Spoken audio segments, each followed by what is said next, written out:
It brings me to this thing that happened not too long ago where Kevin Hart broke your stand-up box office record. What record did he break? He said he broke some record of your box office sales for stand-up. I don't know. What did he break? I know ain't nobody. Raw is still the #1 box office concert movie in history, so I don't know what records nobody broke. In 15 years in Hollywood, no one in Hollywood has a memory of going to a sold-out Kevin Hart show, there being a line for him ever getting a standing ovation at any comedy club. Eddie, I don't like talking to you about stand-up no more. I don't do it no more. I'm not falling for the trap. I'm sick of you. I'm sick of you. I'm not doing it no more. I'm not doing it. Every time. You're a sucker. The reason I don't do cocaine, Big Tigger, I get my blood tested every 3 months for the last 15 years. All narcotic tests have come up 0.00%.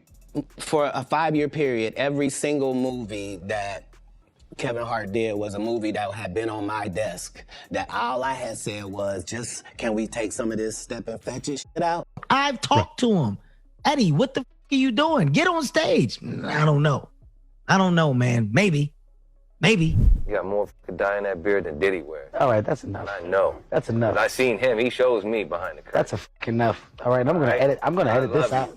But still. Put a note on it. You can edit that one. Eddie Murphy just sent the internet into a frenzy after he slammed Katt Williams for being jealous of Kevin Hart. A lot of people dragged Eddie for this, claiming that he is only siding with Kevin because he is afraid of him. Mind you, Eddie also went off on Kevin a while ago after Kevin went around lying that he had broken all of Eddie's box office records. But for some reason, when Katt calls Kevin out for being an industry plant, he is jealous? Make it make sense. Eddie was better off keeping his mouth shut because now he is getting dragged too, and he has no one to blame but himself. Now, even before Eddie Murphy stepped into the chat, Katt Williams and Kevin Hart had already been going at it for years. Their beef started back when there was an epidemic of black actors wearing dresses to make it big in the industry. Eddie Murphy, Tyler Perry, Jamie Foxx, Marlon Wayans, and Martin Lawrence all did it. But it wasn't until Dave Chappelle's 2006 interview with Oprah that people finally started noticing what Hollyweird was doing to these men. I mean, I'm a conspiracy theorist to a degree. Like, when I connect dots that maybe shouldn't be connected, I don't know. But certain dots, like when I see that they put every black man in the movies in a dress at some point in their career, I'll be connecting them down like, wow, all these brothers gotta wear a dress. This happened to me. I'm doing a movie with Martin. Yeah. The movie's going good. So I walk in the trailer. I'm like, man, this must be the wrong trailer because there's a dress in here. They come in. The writer comes in. I think he's the writer. He's like, Dave, listen, we got this hilarious scene where Martin's sneaking out of jail. So he disguises you as a... and he put this dress on, and what? This prostitute? Nah, I'm not doing that. I don't feel comfortable with that. That should have been in the discussion. What? You don't feel comfortable with it? I mean, it's a hilarious bit. All the greats have done it. So, well, if all the greats have done it, it's kind of hacky, right? You're a writer. So why don't we just not do it? Because I don't feel comfortable wearing a dress. Oh, come on, Dave. Listen, we got it all set up. We're supposed to shoot. Every minute you waste costs this much money. You know, the pressure comes in. He said, I'm not wearing no dress, man. I'm funnier than a dress. Just give me something funny to say. I don't need to wear no dress to be funny. What am I, Milton Berle? You know, we're going like this. And then finally he's like, and he leaves. And then, like, the director comes, Dave, it really would be great if you wear the dress. Now, as I said, Dave was the first to speak about this so openly at the time, so his comments got a lot of people talking, including celebrities, and one of them was Kevin Hart. He said he would never wear a dress, no matter the amount of money they gave. But just a few months later, he was on SNL wearing a dress, a wig, and acting like a woman. Another great comedian said that, you know, in the industry, they tried to make him wear a dress. Have you ever ran into that with scripts and is that something that, you know, you wouldn't do, you know, for I definitely haven't ran into to put on the dress. I mean, you know, you have to have boundaries. You have to have limits that you refuse to cross. You know, for me, I know what they are. They've yet to been challenged, so, you know, I don't have to speak on them. I was asked to dribble a basketball on the talk show this morning. I said no to that. Not that that was a dress, but I was like, no, I'm gonna look stupid. You know, at the end of the day, you gotta know that you're a brand. I'm a brand. you need to protect your brand at all times. When things happen that can possibly affect your brand, your brand can be diminished, and you don't want that to happen. So, protecting my brand is definitely a priority. Pope is 9-year-old Oscar nominee Kevin Wallace. Wow. Wow. I don't think anyone saw this one coming. He ended up responding to the backlash in a Twitter meltdown, saying, "I wore a dress on SNL because I thought it was funny. I made that decision. Nobody made it for me. I am my own boss." Katt was later asked what his thoughts were on Kevin wearing a dress, and he didn't hold back from calling him out. Mind you, Katt never said anything disrespectful in that interview, but Kevin took things personally and decided to go in on Katt when he and Tiffany appeared as guests on The Breakfast Club. He called Katt a failure and said the reason why Katt isn't where he thinks he should be is that he chose to be a crackhead instead of focusing on his career. Kevin doesn't have to worry about what people are going to say about him wearing a dress because of the long line of dress-wearing people before him. So now we had Big Mama's house 1, 2, and 3. Yeah. I've never seen Madea in a pantsuit. I think she wears dresses. So now I'm saying, why are we picking on poor little Kevin Hart? Because it was his turn next. Okay. My frustration with Katt Williams comes from, you keep pointing at Hollywood. Hollywood this, the white man, this, and this. When do you take responsibility for your actions? You became a risk to the studios, which is why the studios stopped with you. Why was he a risk? He chose. Oh. After this whole back and forth, Katt went MIA on social media until 2024, when he appeared on Club Shay Shay and exposed Kevin for selling his soul for fame and power. According to Katt, Kevin cut a deal with some elites in the industry to help him launch his career in Hollywood. In 15 years in Hollywood, no one in Hollywood has a memory of going to a sold-out Kevin Hart show, there being a line for him ever getting a standing ovation at any comedy club. He already had his deals when he got here. Have we heard of a comedian that came to LA and in his first year in LA, he had his own sitcom on network television and had his own movie called Soul Plane that he was leading? No, we've never heard of that before that person or since that person. What do you think a plant is? That's why, you know what the #1 job of somebody that sold their soul in Hollywood is? What? It's to act like it didn't happen. They all do the same job. Why do you think Gary Owen can't cross over and he already white and been in comedy for 25 years? Katt then brought up the time he got blackballed because he wouldn't do a scene where his character gets SA'd in the movie Friday After Next. He claims the producers thought the scene would be hilarious, but he didn't understand how someone getting violated could be funny, so he said no. After they finished filming, he got blackballed, and every movie he was lined up for got handed to Kevin because Kevin was down to do whatever they wanted without asking them to change anything. The truth of the matter is, the Money Mike in the original script got in the bathroom, and that's what Ricky Smiley was okay with. Katt Williams had to take the risk in front of the studios and the cast and our powers that be in his very first movie and say respectfully, humbly, guys, if we talk about anything else, I have no credibility and I have no pull. But we talking about comedy, right, where I have all the credibility and all the pull. The problem with Friday After Next is we're trying to make a classic comedy. And this comedy involves a rape. And rape is never funny, no matter who it happens to or what the circumstances are. If you would allow me to allow us to do this movie without a black man getting raped in it, I promise you that it will be twice as funny as it would be with him getting raped. So considering that's the real story, why would you bring up that story?